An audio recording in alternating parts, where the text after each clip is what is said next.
क्या हालचाल class 10th। आज मैं तुम सबको पढ़ाने वाला हूँ प्यारा सा हिस्ट्री का आखिरी chapter, print, culture and the modern world.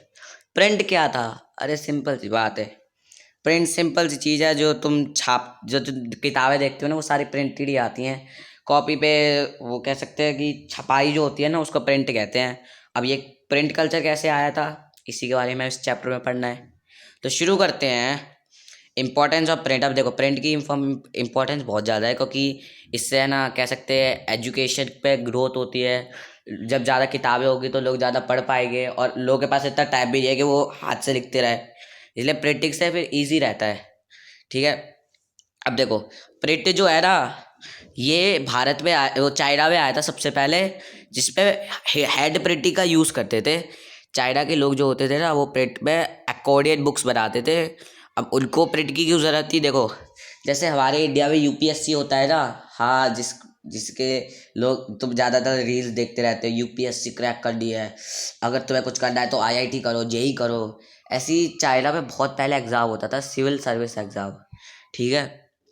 तो उसके लिए बुक्स वगैरह छपती थी। फिर बाद में है ना, और ज़्यादा पब्लिक, जो पढ़ने वाली पब्लिक थी वो बढ़ रही थी, और औरतें भी लिख रही थी, वो भी पढ़ रही थी, जिसके कारण बुक्स की डिमांड ज़्यादा होने लगी। अब इसी के बीच कुछ बुद्धिस्ट मिशनरीज कह सकते हैं, जो बुद्ध धर्म को फैलाते हैं ना, उनको बुद्धिस्ट मिशनरीज कहते हैं। तो वो जो थे ना, वो जब जापान गए तो वो भी चाइना की जो ट्रिक थी ना, अकॉर्डियन बुक्स, वो क्या करते थे, कह सकते हैं छपाई वगैरह होती थी कि कह सकते हैं, तुमने देखा नहीं होगा कि जो जब थप्पा लगाते हो तो वो कैसे थप्पा लगता है, उसके ऊपर कुछ लेटर्स होते हैं और उसको कैसे छाप देते हैं। तो वैसे ही जापान में होता था। ठीक है। सॉरी, वैसे ही उसमें होता था चाइना में छपाई, कि वो वुड ब्लॉक पे है ना, लेटर्स वगैरह लिखते थे और उसको ऐसे छापते थे। ठीक है। अब बात करते हैं जापान की। तो जब जापान में प्रिंट गया था ना, तो सबसे पुरानी बुक थी डायबत सूत्र, याद कर लेना। ठीक है, पेपर में पूछ लेता है, एमसीक्यू है।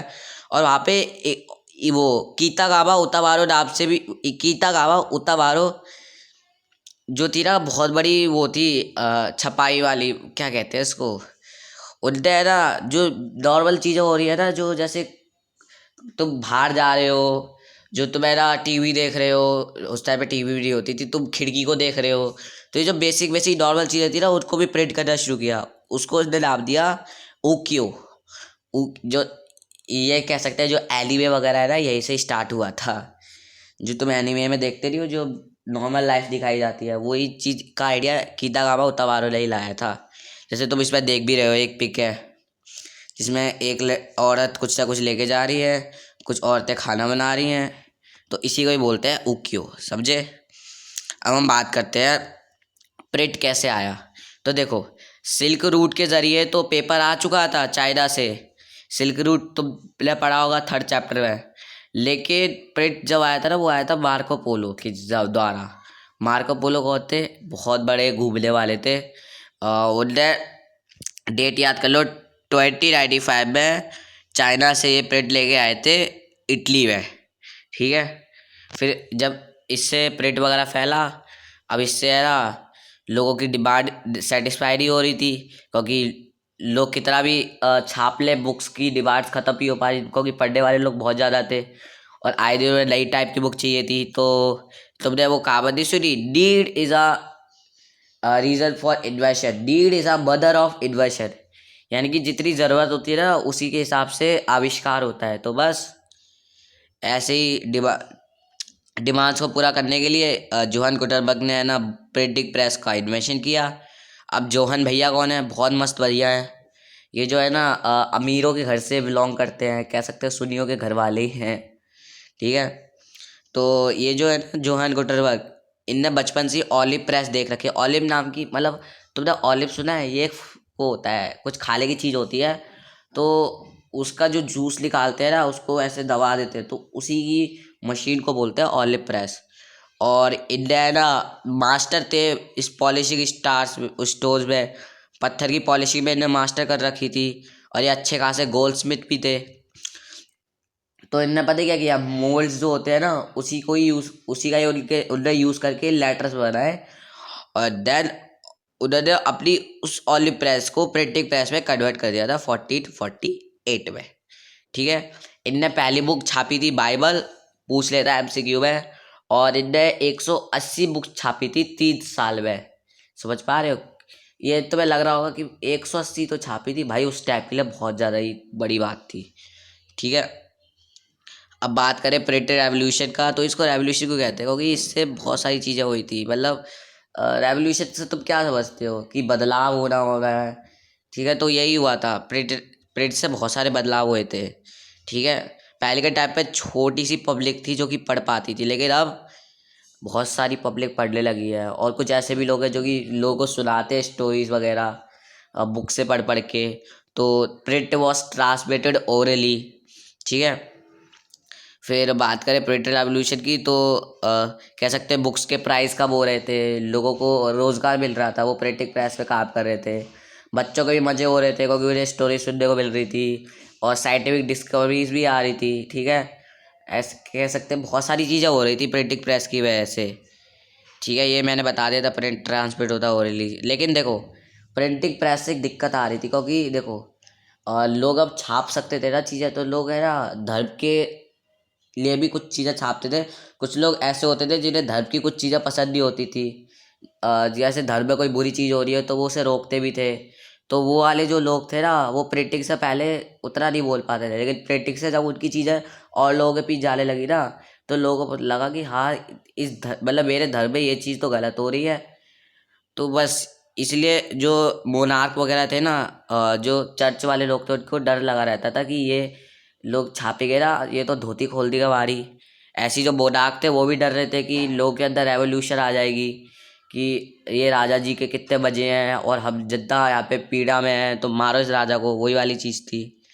तो इस चैप्टर में बेसिकली हमें एक लीडर के बारे में पढ़ना है, मार्टिन लूथर। लूथर नहीं, लूथर। ठीक है, तुम पेपर में लिख दो लूटर, और एग्जामिनर भी तुम्हारे नंबर लूट ले। ठीक है, तो जो मार्टिन लूथर थे ना, लूथर लूथर नॉट लूथर यार, ये जो बंदे थे ना, इनने अपनी 95 थीसिस नाम से बुक लिखी थी। और इनकी जो बुक थी ना, उसमें जो कह सकते कैथोलिक चर्च वाले थे ना, उनको क्रिटिसाइज किया था। फिर इनने अपनी नई कह सकते प्रोटेस्टेंट रिफॉर्मेशन की वो क्या कह सकते इन्वेंशन किया था, या फिर स्थापना करी थी। ठीक है, और इसी बीच एक और बंदे थे, मीनो मीनो चोई चोई मिनोको मिनोको मिनक्को। ये जो थे एक माइलर थे, और इनने ना भगवान के कह सकते एग्जिस्टेंस पे सवाल उठाया था। तो रोमन कैथोलिक चर्च वालों ने बोला बस हमारे भगवान के ऊपर फालतू कैसे बोल रही है ये मीनो को, और उन्हें फिर उनको भगवान उनकी आत्मा को शांति दे। तो यही हुआ था। ठीक है, फिर बात करते हैं, फिर उन्हें एक लॉ लाया था। उन्हें जो बुक्स है ना जो धर्म के खिलाफ हो, उसको एक तरह से कह सकते हैं बैन कर दिया था।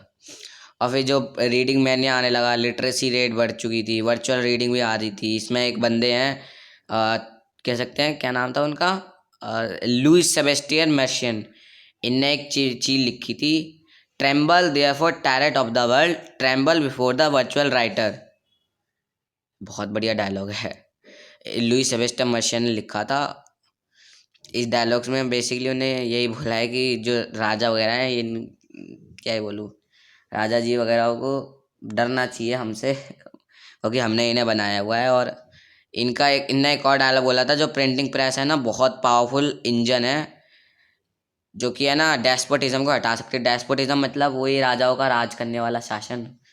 और बात करें हाँ, एक चीज़ मैं तुम्हें बताना भूल गया, जो वो थे ना लूथ, क्या नाम था, मार्शियन लूटर। तो इनने भी एक डायलॉग बोला था, जो था कि printing press, sorry, printing press, मैं थोड़ा जल्दी लिख देता हूँ, printing press is most powerful, नहीं, most valuable gift for us, God gift the most valuable, कुछ ऐसा ही बोला था यार प्रिंटिंग प्रेस के बारे में। रुक जाओ दोस्तों यार, हाँ डायलॉग याद आ गया, printing press is the ultimate gift for God and the greatest one, ऐसा ही कुछ बोला था। ठीक है, तो यही उनके डायलॉग वगैरह हैं, और इसी के बारे में पढ़ना है, लुइस सेबेस्टियन मर्शियन के डायलॉग भी पढ़ लिए। अब देखो, प्रिंटिंग प्रेस ने रेवोल्यूशन में भी काम करा था। क्यों?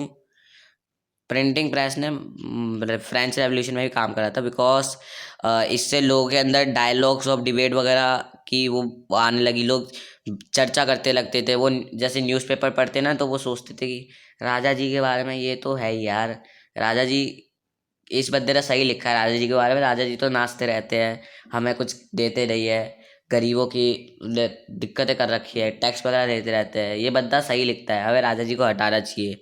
फिर दूसरा बंदा बोलता है हाँ तुम तो सही बोल रहे हो, राजा जी वैसे ही कुछ नहीं करते हैं। तो ऐसे लोगों के अंदर डिबेट्स वगैरह होती थी, डिस्कशन होते थे, ठीक है, लोग बातें करते रहते थे, जिससे लोगों के अंदर नेशनलिज्म की भावना जाग रही थी। दूसरा क्या करा था कि लोगों के अंदर एक एप्लीकेशन आया था रैशनैलिटी का और रीज़न का, नहीं समझे? अरे लोगों के अंदर ये वो आ गई थी सोच कि ये राजा जी ऐसा कैसे कर रहे हैं, राजा जी के मजे हमारे क्यों बुरे हैं, राजा जी करते क्या हैं, वो तो दिन भर बस महल में बैठे रहते हैं। तो ये जो भावना थी ना, ये लोगों के अंदर आ रही थी। और इसमें तुम नाम ले सकते हो वॉल्टेयर का और रोजियो का, ठीक है। तीसरा है कि जो लोग थे ना, वो कैरिकेचर्स का यूज़ करते थे, कार्टून्स का यूज़ करते थे, ताकि है ना वो पिक्चर्स के जरिए दिखा सके कि राजा जी कैसे है यार और हम कैसे है। राजा जी इतना नाचते हैं और हमें कि नाचते ही रही है, तो वही बात थी, ठीक है। लेकिन ये लोगों का मानना है, क्योंकि ऐसा तो है नहीं कि राजा जी बस देखते रहे कि अच्छा प्रिंट की वजह से ये सब चीज़ें हो रही है, नहीं, वो अपने बारे में भी चीज़ें लिखते थे अच्छी अच्छी, ताकि लोगों के अंदर वो कनेक्टिविटी है राजा जी के साथ, और वो ना हराए उन्हें। अब देखो, 19th सेंचुरी में कह सकते हैं कि बच्चों के लिए चीज़ें आने लगी। सबसे इम्पोर्टेंट नाम ग्रिम ब्रदर्स का है, जो कि बढ़िया बढ़िया चीज़ें लाता था बच्चों के लिए, ठीक है। ग्रिम ब्रदर्स में पहले ब्रदर का नाम था जैकोब और दूसरे का था विलियम ग्रिम। आ, पूछता नहीं है, लेकिन याद कर लोगे खुश रहेगी, एग्जामिनर खुश हो जाएगा। और इनका जन्म हुआ था 1876 में। इनने में अपनी पहली बुक डाली थी 1812 में। पूछता नहीं है, लेकिन तब भी इंफॉर्मेशन के लिए बता दिया, ठीक है। फिर वुमेन्स ने भी बहुत बढ़िया रोल अपनाया था, जैसे जेन ऑस्टेन और ब्रॉटे सिस्टर गियोगी एलियट, ये ऐसी वुमेन्स थी जो अपने बारे में लिखती थी, ठीक है। फिर बात करें वर्कर्स की, तो वर्कर्स लैंडिंग लाइब्रेरीज भी इस्टेब्लिश करी गई। जो चर्च वाले लोग थे वो लाइब्रेरीज वगैरह इस्टेब्लिश करते थे ताकि वर्कर्स भी पढ़ सके, ठीक है। चर्च वाले इतने भी बुरे नहीं थे, अच्छे थे। फिर बाद में थोड़ी बहुत इनोवेशन भी हुई थी कि रिचर्ड एबहो ने ना प्रिंटिंग प्रेस को इस्टेब्लिश किया था, जो कि 8,000 पेज को प्रिंट करता था, कह सकते हैं कितने मिनट में, 1 घंटे में। मतलब बहुत ज़्यादा फास्ट काम चल रहा था, ठीक है। फिर बाद में गरीब लोगों के बारे में भी सोचा गया, इसलिए सस्ते एडिशन की बुक्स छापी गई थी। लोगों के अंदर है ना इंटरेस्ट जाग सके, इसलिए सीरीज में बुक्स छापते थे। जैसे तुम देखते नहीं हो स्क्विड गेम का सीजन 1, सीजन 2, मनी हाइस्ट का सीजन 1, सीजन 2, KGF का चैप्टर 1, चैप्टर 2। तो ऐसी बुक्स भी सीरीज में छपती थी, स्टोरीज। एक एक बुक में आधी स्टोरी बता दी, अगले बुक पे और बता दी गई, तीसरे बुक में और बता दी गई, जिससे लोगों के अंदर सस्पेंस रहेगा और लोग और से और बुक खरीद पाएंगे। वही वाली चीज़ है जैसे मांगा में होता है। जैसे तुम पढ़ते रही हो अवेंजर्स की सीरीज, जो कॉमिक्स होती है, वैसे ही था। फिर इंडिया में प्रिंट आया था। देखो, जो तुमने सुना होगा चैप्टर नंबर इंग्लिश के मेकर्स ऑफ गोवा, उसमें तुमने बुद्धिस्ट वो पोर्टुगीज के बारे में सुना होगा, जो बेकरी लाए थे। तो वो बेकरी तो लाए थे, साथ साथ में अपनी प्रिंटिंग प्रेस भी ले आए, जिससे पोर्टुगीज जो थे ना, वो उनने प्रिंटिंग प्रेस वगैरह अपने साथ लाए इंडिया में। उससे पहले इंडिया में क्या होता था, मैन्यूस्क्रिप्ट पे चीज़ें छपती थी, लेकिन वही है, वो चीज़ बहुत ज़्यादा फर्जाइल होती थी, मतलब बहुत ज़्यादा नाजुक होती थी, और राइटिंग वगैरह बदलती रहती थी। और बात करें तो लोग उसको इजीली ले जा नहीं सकते थे। फिर बाद में यहाँ पे गोवा में तमिल, मलयालम, इंग्लिश मूवीज, मतलब लैंग्वेज की बुकें छपती थी। अब बात करें इंग्लिश की, तो 1718 में जेम्स ऑस्टन हिक्की ने अपनी सबसे पहली बुक इंग्लिश में डाली थी, जिसका नाम था बंगाल गैजेटे। अब बंगाल गैजेटे थी तो बढ़िया बुक, लेकिन फिर उसके बाद कह सकते हैं कि जो बंगाल गैजेटे थी बढ़िया बुक, लेकिन यही है कि जेम्स ऑस्टन हिक्की कभी कभी थोड़ी बहुत चुगली वगैरह भी लिख देते थे अंग्रेज़ों की, कि हमने उस मीटिंग में ये करा था, ताकि इंडियंस को वैसे ही पता चल जाता था। तो वॉरेन हेस्टिंग ने ना फिर उनको फटकार लगा कि हाँ काहे को चुगली वगैरह लिखते हो, है चुगली वाली आंटी ऐसा बोला नहीं था, लेकिन वो ये चुगली वगैरह करते थे वो, जो कि हबिडियस के लिए सही था। फिर बंगाल गैजेटे, और देखो जेम्स ऑस्टन हिक्की ने मैगजीन लिखी थी बंगाल गैजेटे, अब उसी को ही देख के गंगाधर भट्टाचार्य ने न्यूज़पेपर भी डाल दिया। ने नाम सेम था, पेपर में पूछ लेता है, इनने मैगजीन लिखी थी और गंगाधर भट्टाचार्य ने न्यूज़पेपर। ठीक है। अब यहाँ पे भी बहुत सारी दिक्कतें आ रही थी। यहाँ पे भी रिलीजियस रिफॉर्म आए थे, क्योंकि हिस्ट्री वही है, घूमती रहती है। ठीक है, तो इसीलिए राम मोहन रॉय ने संवाद कौमुदी लिखी थी, और अ, समाचार चंद्रिका लिखी थी हिंदू ऑर्थोडॉक्सी ने। समाचार चंद्रिका मतलब वो लोग थे जो कि कह सकते हैं प्रिंटिंग प्रेस के खिलाफ थे, जो कि कह सकते हैं कि हिंदुओं के धर्म के बारे में ज़्यादा लिखते रहते थे। और जो वो राम मोहन रॉय हैं, उनने है ना बुक लिखी थी अबाउट द विडो इमोल्यूशन मोनोथीजियम, यानी कि वही है विधवा होने के बाद है ना, और जो सती प्रथा थी उसी के ऊपर ही। ठीक है, कि हमें ये नहीं करना चाहिए सती प्रथा को। ठीक है, फिर बात करें 1821 में इन्होंने बुक लिखी थी। 1822 में जो मुस्लिम कास्ट के लोग थे उनने अपनी बुक लिखी थी जन्मे जहान और शौकर शमशुल अख्तर। फिर बात करें 1867 में उन्होंने रियोबन सेमिनरी को भी लॉन्च करा था। क्यों? क्योंकि उन्हें डर था कि है ना कहीं जो क्रिश्चियन लोग हैं या फिर और धर्म के लोग हैं ना, मुस्लिम लोगों को कन्वर्ट ना करा दे अपने धर्म में। तो इसीलिए उनने है ना कह सकते हैं वो दियोबंद सेमिनरी बनाई थी, जिसमें वो उलेमा देते थे, फतवा देते थे, जो कि इसको वही था, जो लोग ज़्यादा पढ़ लेते थे मुस्लिम धर्म के बारे में उन्हें उलेमा कहते थे। ठीक है, मैंने ये सब तुम्हें बता दिया। 1810 में मैं क्या कह रहा था, हाँ 1810 में कोलकाता में वो आई थी बुक, रामचरितमानस का एडिशन आया था कोलकाता में 1810 में। ओके, ठीक है, तो ये बेसिक वैसी चीज़ है तो तुम वैसे ही कर लोगे। फिर बात करें और भी सही फॉर्म ऑफ पब्लिकेशंस आई थी, लोग है ना पेंटिंग्स का यूज़ करते थे। राजा रवि वर्मा की पेंटिंग्स भी बनाई थी। एनसीईआरटी में है ना तुम्हें दे भी रखा होगा। ठीक है, नोवेल्स का यूज़ करते थे लोग, है ना चीज़ें लिखते थे, उन्हें मज़ा आता था लोगों की ज़िंदगी में दुख देखने में और दो लोगों के रिलेशनशिप देखने में, मतलब पढ़ने में। फिर लिटरेसी भी ज़्यादा फैली थी और कार्टून्स वगैरह भी आते थे। ठीक है, फिर बात करें वुमेंस और प्रिंट का, तो वुमेंस ने भी बहुत ज़्यादा ही रोल लिया था प्रिंटिंग प्रेस में, क्योंकि उन्हें पढ़ने नहीं लिखने दिया जाता था। कुछ लिबरल लोग थे जिनका मानना था कि औरतों को पढ़ाना चाहिए, उनको स्कूल भेजना चाहिए। लिबरल मतलब क्या है, जो फ्रीडम चाहते हो। और कुछ कंजर्वेटिव्स ऐसे थे जो कि कहते थे अगर हिंदू कंजर्वेटिव्स ऐसे थे कि अगर लड़की पढ़ लेगी तो वो विधवा हो जाएगी। और है ना मुस्लिम लोगों का मानना था, जो कंजर्वेटिव्स थे उनका मानना था अगर लड़की पढ़ लेगी तो वो समाज के लिए करप्ट हो जाएगी, ऐसा लोगों का मानना था।